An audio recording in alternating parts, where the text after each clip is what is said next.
ఆంధ్రప్రదేశ్లోని గుంటూరు దగ్గర ఓ పల్లె. అక్కడే ఉంది ఓ పాత ఇంటి ఖాళీ శవం.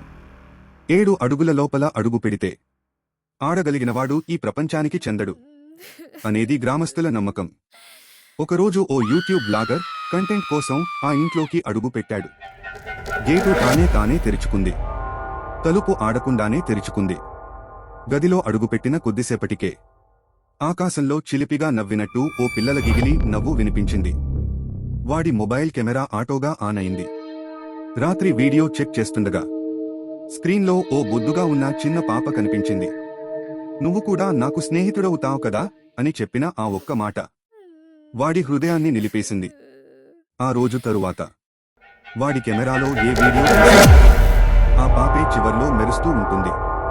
ఇంట్లో ఒంటరిగా ఉన్నప్పుడు ఆ నవ్వు వినిపిస్తే వెంటనే బయటకి రా.